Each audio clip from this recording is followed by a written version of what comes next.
بسم اللہ الرحمن الرحیم۔ السلام علیکم۔ خانہ کعبہ دیکھنے کی ہر مسلمان کی خواہش ہوتی ہے۔ ایک عورت جو کافی پیسہ خرچ کرنے کے بعد سعودی عرب گئی تو وہاں جا کر اس کو خانہ کعبہ نظر ہی نہیں آیا۔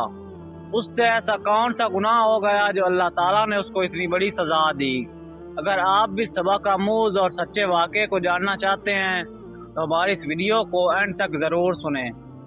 خدا کا گھر دیکھنے کی جستجو ہر مسلمان کی ہوتی ہے، لیکن بد نصیب ہے وہ جو اللہ کے گھر جا کر بھی حج ادا نہ کر سکیں، کعبہ کو نہ دیکھ سکیں، تو یہ سب سے بڑی بد نصیبی ہو سکتی ہے۔ ایسا ہی ایک واقعہ ایم پی اے سعدیہ سہیل نے اپنی ویڈیو میں بتایا، جس کو جان کر یقیناً آپ کے بھی رونگٹے کھڑے ہو جائیں گے۔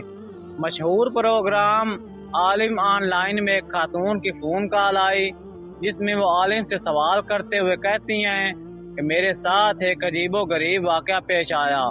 میں حج کرنے گئی تھی لیکن مجھے کعبہ ہی نظر نہیں آیا اور نہ ہی میرا حج ہو سکا۔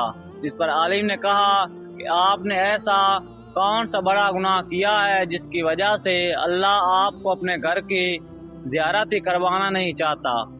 خاتون نے یہ اپنے گناہ کا اعتراف کرتے ہوئے بتایا کہ میں میت کو غسل دینے کا کام کرتی ہوں۔ ایک مرتبہ ایک خاتون کو غسل دینے لگی، اس کے عزیز رشتہ داروں نے کہا اس عورت کو نہلانے کے بعد اس کے منہ میں ایک تعویذ رکھ کر منہ کو زور سے بند کر دینا۔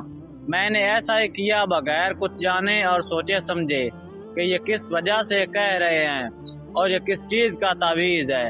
میں نے پیسوں کے لالچ میں کر دیا۔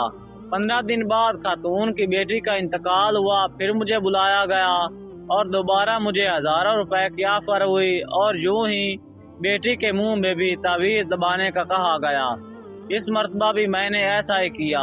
اس کے 17 دن بعد اس عورت کا بیٹا بھی مر گیا۔ اس وقت مجھے احساس ہوا کہ وہ خاندان لالچی تھا اور مرحومہ کے پاس دولت تھی جس کو وہ اپنا کرنا چاہتے تھے۔ مجھ سے یہ گناہ سرزد ہوا۔ اس کے جواب میں عالم نے کہا اب آپ زندگی بھر بھی معافی مانگیں تو شاید خدا معاف نہ کرے، کیونکہ یہ تو سراسر قتل اور زیادتی ہے، کسی کی جان لینا اور خود کو تباہ کرنے والا کام ہے۔ آپ کا اب نکاح بھی واجب نہ رہا۔ آپ کے شوہر کو چاہیے کہ وہ طلاق دے دیں آپ کو۔